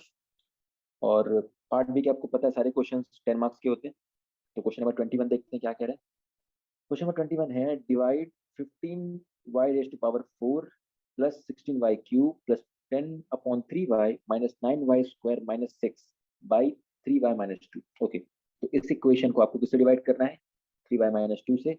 Write down the coefficient of the terms in the question. Okay, of the question होगा यहाँ पर, क्वेश्चन कर लेंगे ऑफ द क्वेश्चन, यानी आपको कोफिशिएंट लिखने हैं सारे क्वेश्चन के, यानी क्वेश्चन में जो टर्म्स आएंगे आपके उनके कोफिशिएंट लिखने हैं। चलिए डिवाइड करते हैं, आइए देखते हैं इसका सॉल्यूशन क्या हो सकता है। तो ये हमारा सॉल्यूशन है क्वेश्चन नंबर 21 का। देखिए मैंने डिवाइड किया हुआ है, डिविडेंड हमारे पास दिया हुआ था, डिवाइजर दिया हुआ था, हमने डिवाइड किया। और पिछले एक शायद एक क्वेश्चन में ट्राई आउट किया है जिसमें मैंने बताया आपको डिवीजन कैसे करते हैं। तो हमारा मेन मोटो क्या रहता है, first part of the dividend को कैंसिल आउट करना, और सेम हम स्टेप बाय स्टेप करते जाते हैं। तो देखिए इसी तरीके से मैंने एक मैं आपको बता देता हूँ, बाकी आप खुद समझ जाएंगे। 15y की पावर 4 तो मैंने डिवाइड किया सबसे पहले 3y से, तो कितने टाइम्स जा रहा है देखिए आप, 3 5 जा, और यहाँ पर y जा रहा है 3 टाइम्स, तो y का क्यूब, तो यहाँ आ गया 5y क्यूब। सिमिलरली इसी को कैरी ऑन करते हुए, अब जब 5y क्यूब आ गया तो 5y क्यूब को multiply by 2 minus 10y cube आ गया आंसर। और मैंने आपको क्या बताया था कि जो साइन होते हैं वो जस्ट अपोजिट लिखे जाते हैं, यानी 15y की पावर 4 का साइन प्लस है तो अपोजिट साइन माइनस, और माइनस का साइन प्लस हो गया। तो एडिशन सब्ट्रैक्शन के हिसाब से कैरी आउट होंगे और आपके आंसर्स देखिए। अब आप देख रहे हैं कि पूरा प्रोसेस वैसे ही मैंने कैरी किया नीचे तक, मगर रिमाइंडर आ रहा है यहाँ पर -2/7। ठीक है, ये रिमाइंडर आपका बच गया। अब डिवीजन आप खुद से कैरी आउट करेंगे, मैं आपको बताता हूँ कि क्वेश्चन पूछ क्या रहा था। अब क्वेश्चन ये पूछ रहा था कि कोफिशिएंट लिखने हैं आपको सारे क्वेश्चन के। तो हमारे पास जो क्वेश्चन आया है देखिए, ये इन सबके कोफिशिएंट, कोफिशिएंट मतलब होते हैं उनके कांस्टेंट नंबर्स, जो उनके आगे कांस्टेंट लगे हुए हैं। यानी कि देखिए क्या करके मैंने लिखा हुआ है यहाँ पर, क्वेश्चन जो कि हमारे पास ये था। अब वाई क्यूब का जो कोफिशिएंट है वो क्या है, वो है 5। वाई स्क्वायर का कोफिशिएंट क्या है, 26/3 देख रहे हैं आप। वाई और वाई का क्या है, 25/9 ये देखिए। और कांस्टेंट टर्म है 80/27, जहां पर वाई की पावर क्या है, 0 है। ठीक है, तो कांस्टेंट टर्म है ये। तो ये सारे कोफिशिएंट हो गए आपके, और यहाँ पर हमारा क्वेश्चन नंबर 21 का सॉल्यूशन हुआ कंप्लीट। डिवीजन आप खुद से कैरी आउट करेंगे, ये देखिए। चलिए बढ़ते हैं क्वेश्चन नंबर 22 की तरफ। तो क्वेश्चन नंबर 22 क्या कह रहा है देखिए, find the value of a if x plus 2 is a factor of 4x to the power 4 plus 2x cube minus 3x square plus 8x plus 5a। Okay, 5a यहाँ पर जो a है इसकी वैल्यू आपको फाइंड आउट करनी है। अगर x plus 2 है वो इस पूरे इक्वेशन का फैक्टर है देन। अच्छा, सबसे पहले मैं आपको ये बता दूं कि x plus 2 फैक्टर है, इसका मतलब क्या है। इसका मतलब अगर x plus 2 फैक्टर है, अगर हम x plus 2 इक्वल टू 0 रखते हैं, यहाँ से x की वैल्यू आती है -2। ठीक है, अगर मैं x की वैल्यू जो -2 है, ठीक है, मैं अगर उसको इस इक्वेशन में रखूंगा x की वैल्यू -2, तो इस इक्वेशन की वैल्यू 0 आनी चाहिए। x plus 2 is a factor लिखा हुआ है, इसका मतलब क्या है कि अगर मैं x की वैल्यू -2 रखूंगा तो ये पूरा इक्वेशन क्या हो जाएगा, 0। आइए मैं आपको बताता हूँ सॉल्यूशन में कैसे कराया मैंने इसको। So here is the solution question number 22 का, और ये रहा आपका इक्वेशन। इस इक्वेशन में सिर्फ इतना सा करना है आपको कि x की वैल्यू -2 रखनी है आपको। जैसे ही आपने x की वैल्यू -2 रखी, देखिए x की वैल्यू -2 रखी, ये पूरा इक्वेशन क्या 0 हो जाएगा। ठीक है, इक्वेट हमको करना है 0 से, और उसके बाद आपको कुछ नहीं करना है, सिर्फ सबको सॉल्व करिए। सॉल्व करने के बाद हमारे पास एडिशन करने के बाद, सब्ट्रैक्शन करने के बाद जो वैल्यू आती है 20 आती है, plus 5a is equal to 0। अब ट्रांसफर करना है, a की वैल्यू आ गई आपकी -4। ठीक है, तो यहाँ पर क्वेश्चन नंबर 2 का भी सॉल्यूशन हो गया।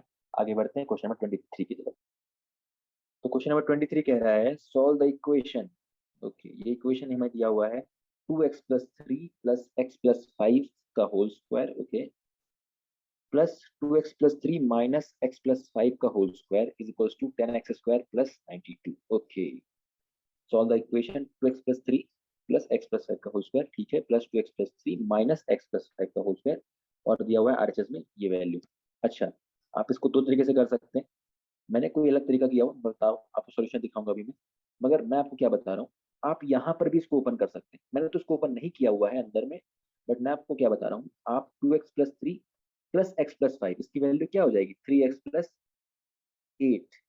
और सिमिलरली उस तरफ उसकी वैल्यू क्या हो जाएगी, plus 2x plus 3 minus x minus 5 होगी, तो ये हो जाएगा x -2। ठीक है, इसका स्क्वायर और इसका स्क्वायर। आप इसको भी इस ऐसे भी ओपन कर सकते हैं और इक्वल्स टू में ये रहेगा आपका। ठीक है, बट मैंने इसको इस तरीके से नहीं किया, क्या होता है, कई बार आपको सॉल्यूशन भी इस टाइप से करने हैं जिससे चेकर है वो इम्प्रेस हो जाए, ठीक है, यहाँ एक्स्ट्रा मार्क्स आप गेन कर सकते हो। तो मैंने जिस तरीके से किया है मैं आपको दिखाता हूँ सॉल्यूशन क्या है। So here is the solution I have tried out. मैंने आपको बताया आप ब्रैकेट अंदर भी ओपन कर सकते हैं, बट मैंने नहीं किया, ठीक है। मैंने क्या किया है देखिए, मैंने यहाँ पर 2x+3 की वैल्यू ले ली a और x+5 की वैल्यू मैंने ले ली b। तो ये क्या इक्वेशन बन गया देखिए, ये हो गया हमारा a, ये हमारा हो गया b, तो a+b का होल स्क्वायर, और ये हमारा a हो गया, ये हमारा b हो गया, सो a-b का होल स्क्वायर। अब मैंने इसको ओपन कर दिया, तो ये क्या फॉर्मेशन हो रहा है देखिए, 2a+a² + b²। ठीक है, अब a की वैल्यू वापस मैंने पुट ऑन कर दी, और विच इज इक्वल्स टू 10x² + 92। उसके बाद इक्वेशन सॉल्व किया है और फाइनली इक्वेशन की वैल्यू आ गई 6/11। ठीक है, आप अपने तरीके से भी कैरी आउट कर सकते हैं, ब्रैकेट अंदर ही ओपन कर लें, ठीक है, it doesn't matter much. But हाँ, अगर आपके पास टाइम है तो आप अपनी दूसरा मेथड ट्राई कर सकते हैं। ठीक है, टाइम की कमी है तो आप जैसा आपको जल्दी समझ में आ रहा है उस हिसाब से आप करिए। आगे बढ़ते हैं। सो क्वेश्चन नंबर 24 पे आ गए हम, और क्वेश्चन नंबर 24 क्या कह रहा है देखिए, an altitude of a triangle is 5/3 the length of its corresponding base. ठीक है, एक ट्रायंगल का एल्टीट्यूड है जो कि 5/3 है उसके बेस का। ठीक है, if the base be decrease by 2 centimetre, okay, यहाँ पर होगा द एरिया। ठीक है, the area of the triangle would remain the same. Okay, find the base and the altitude of the triangle. चलिए, यानी हमें क्या कह रहा है, जो एल्टीट्यूड है ट्रायंगल का वो लेंथ का 5/3 है। लेट हम लेते हैं एल्टीट्यूड क्या हो जाएगा ट्रायंगल का, h, और उसका बेस हो जाएगा b। ठीक है, चलिए इस क्वेश्चन में थोड़ी सी मिस्टेक है, मैं आपको सॉल्यूशन करके बताऊंगा क्या मिस्टेक है इसमें। सो जैसा आप क्वेश्चन के सॉल्यूशन के ऊपर देख रहे हैं, मैंने लिखा हुआ है question is wrong, altitude increases by 4 centimetre. इसका मतलब क्या है देखिए, एक्चुअली जो क्वेश्चन में प्रिंटिंग मिस्टेक हो गई हमारे से, वहां पर बेस तो हमें डिक्रीज लिख दिया कि बेस डिक्रीजेस बाय 2 सेंटीमीटर, लेकिन हमने ये नहीं लिखा वहां पर कि एल्टीट्यूड भी साथ साथ इंक्रीज हुआ 4 सेंटीमीटर, तब जाके एरिया कांस्टेंट था। ठीक है, तो ये छोटी सी मिस्टेक थी, बट इससे सॉल्यूशन में बहुत बड़ा चेंज आ गया। ठीक है, अब देखिए चेंज क्या आया, आप वैसे भी निकाल सकते हो नॉर्मली, मैंने करके भी दिखाया है इसलिए आपको जानबूझ के, कि अगर आप वैसे भी नॉर्मल कैरी आउट करेंगे तो भी आंसर आएगा, मगर आंसर में क्या रॉन्ग होगा वो मैं आपको आखिरी में बताऊंगा। ठीक है, तो मैं आपको बता दूं सॉल्यूशन कैसे करना है। आप करेक्ट वैल्यू रख के सॉल्यूशन करें, इसलिए मैंने लिख भी दिया है ऊपर कि एल्टीट्यूड इंक्रीजेस बाय 4 सेंटीमीटर। आप नॉर्मल मेथड से ट्राई आउट करें। ठीक है, नॉर्मल क्वेश्चन जो मैंने बताया आपको उससे कैरी आउट करें कि base is also decrease by 2 centimetre and altitude increases by 4 centimetre. ठीक है, then the area is constant. अब देखिए सॉल्यूशन कैसे किया मैंने इसका, मैंने लिया altitude of triangle be h centimetre और base of triangle be b centimetre. हमें गिवन दिया हुआ था कि हाइट जो है वो 5/3 ऑफ द बेस। ओके, अब एरिया ऑफ ट्रायंगल क्या होता है, half into base into height. मैंने वैल्यू रखी, h की वैल्यू हमें दी हुई है 5/3 भी, मैंने पुट ऑन कर दी उसकी वैल्यू वहां पर, और हमारी जो वैल्यू आ रही है एरिया की वो आती है half into 5/3 into b²। Then again we have given that base is decrease by 2 centimetre. ठीक है भैया, बेस जो हमारा डिक्रीज हो गया 2 सेंटीमीटर, तो न्यू बेस क्या बन गया। हाँ, मैं यहाँ पर आपको बता दूं फिर से, मैं रॉन्ग वैल्यू लेके चल रहा हूँ। रॉन्ग इन द सेंस, मुझे पूरा गिवन नहीं लिया है मैंने कि हमारी हाइट भी डिक्रीज हुई है, हाइट इंक्रीज हुई है, मैंने सिर्फ बेस डिक्रीज लेके चल रहा हूँ। तो बेस हमारा b-2 हो गया, और न्यू हाइट क्या हो गई, 5/3 b थी, तो b की वैल्यू हो गई b-2। तो वही वैल्यू रख दी मैंने, और उसी से मैंने एरिया निकाला है। एरिया क्या आ गया देखिए, final value half into base into height से हाफ इंटू 5/3 इंटू b-2 का होल स्क्वायर। ठीक है, अब हमें बोल रहा है जो एरिया था वो है constant, area is same for both cases. तो जब हमने कांस्टेंट रखा है एरिया दोनों में केसेस में, तो जो हमारी b की वैल्यू आ रही है वो है 1 सेंटीमीटर। देखेंगे आप यहाँ से, b की वैल्यू आ गई 1 सेंटीमीटर। देखिए पुराना area equals to new area, सब कुछ कट पिट के हमारा जो बेस है वो है 1 सेंटीमीटर। बेस आ गई 1 सेंटीमीटर, बेस से हम निकाल लेंगे height, which is h equals to 5/3 b। So b की वैल्यू 1 है, 5/3 सेंटीमीटर हाइट आ गई। अब मैंने ये सॉल्यूशन क्यों किया रॉन्ग सॉल्यूशन, आपको यही दिखाने के लिए कि कैसे आपको पता चलेगा कि रॉन्ग सॉल्यूशन। देखो आंसर तो आ गया, अब बोलोगे सर आंसर तो आ गया क्या दिक्कत है। नहीं बेटा, दिक्कत ये है कि बेस की वैल्यू 1 सेंटीमीटर है। अब हमें ये भी तो बोला है ना कि base is decreased bye 2 centimetre, तो ओरिजिनल बेस हमारा 1 सेंटीमीटर था। अब जब इसमें से 2 सेंटीमीटर डिक्रीज ही कर दोगे तो बेस की वैल्यू तो -1 सेंटीमीटर हो गई। And you know that length और distance can never be negative. So इसलिए मैंने आपको बोला कि ये मैंने जो क्वेश्चन है थोड़ा सा रॉन्ग, आंसर फिर भी आ रहा है, बट वो प्रैक्टिकल आंसर नहीं है। तो कई बार आपको एग्जाम्स में अगर ऐसे क्वेश्चंस आ गए हैं तो उसको बोनस समझ के सॉल्व भी कर दीजिएगा, छोड़िएगा मत। ठीक है, चलिए आगे बढ़ते हैं क्वेश्चन नंबर 25 की तरफ। So, देखिए हमारा क्वेश्चन नंबर 25 क्या कह रहा है। Question number 25 is the value of machine depreciates every year by 10%। ठीक है, एक मशीन है जिसकी वैल्यू, जिसका रेट कह सकते हैं हर साल 10% कम हो जाता है। What will be its value after 2 years of its present value. Okay, here's a mistake, if its present value is ₹50,000।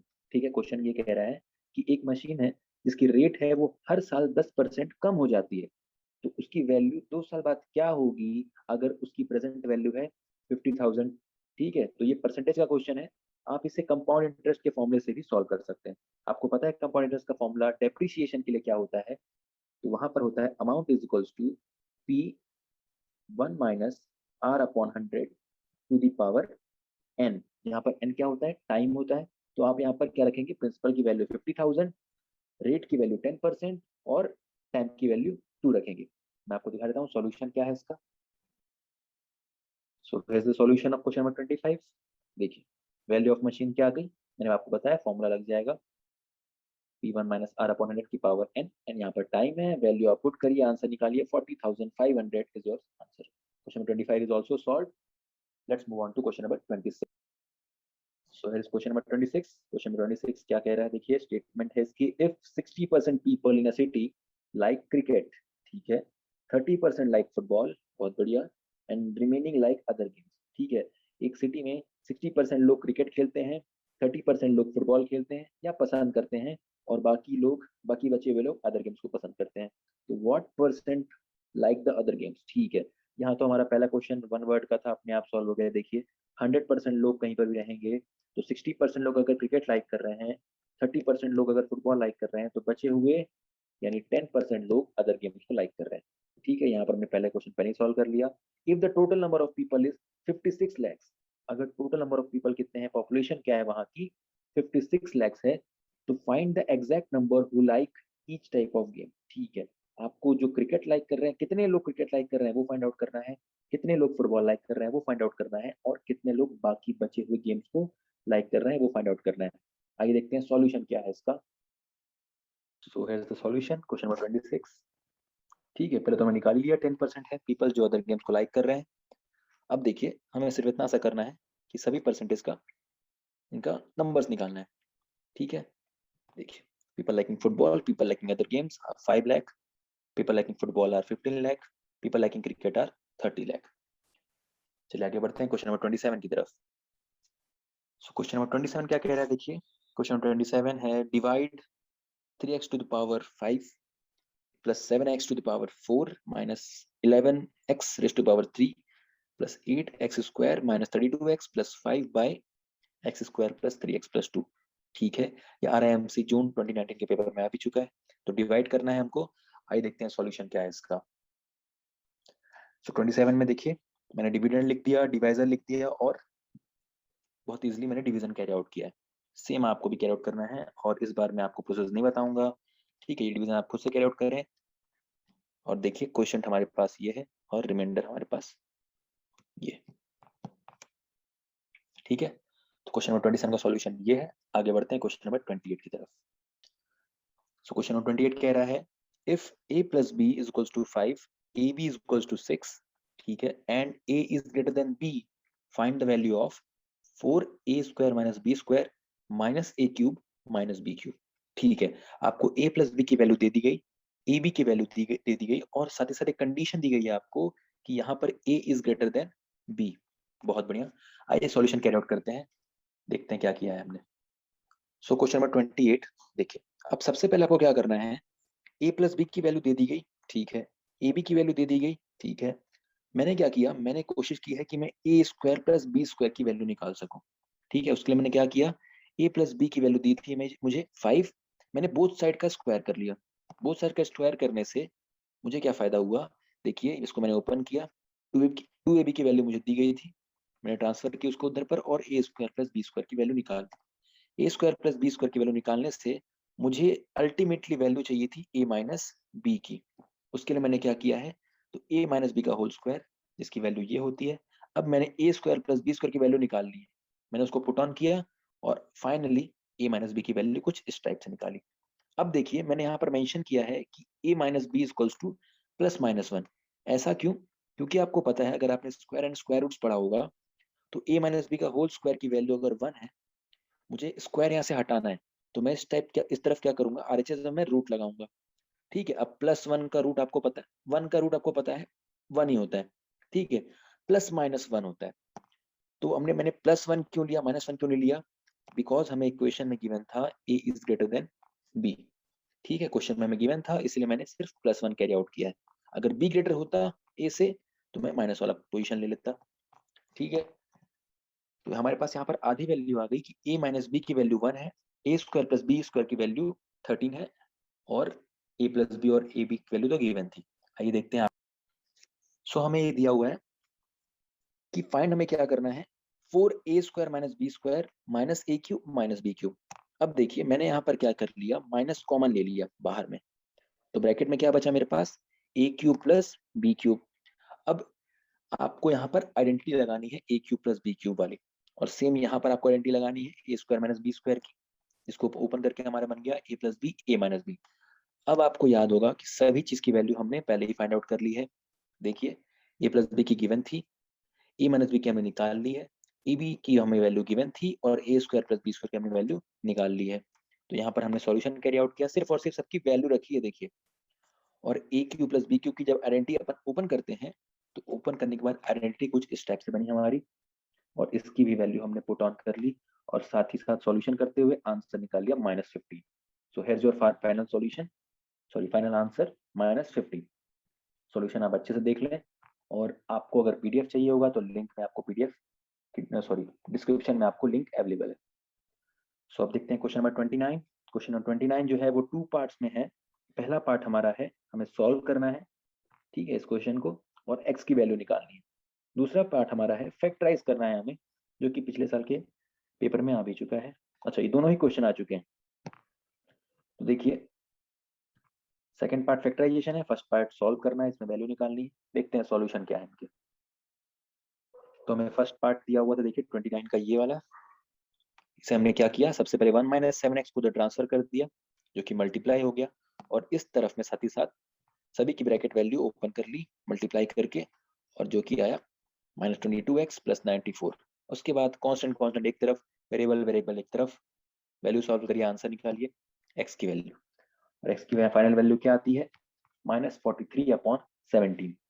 तो 29 का फर्स्ट पार्ट आपका सॉल्व हो गया है। x की वैल्यू निकालनी थी, वेरी सिंपली, कांस्टेंट कांस्टेंट एक तरफ, वेरिएबल वेरिएबल एक तरफ। ठीक है, सेकंड पार्ट देखते हैं। सो सेकंड पार्ट में हमको फैक्टराइज करना था। फैक्टराइज क्या कर रहे हैं देखिए, तो आपको यहाँ साफ साफ दिख रहा है। इसको अपन क्या लिख सकते हैं, 2a का होल स्क्वायर।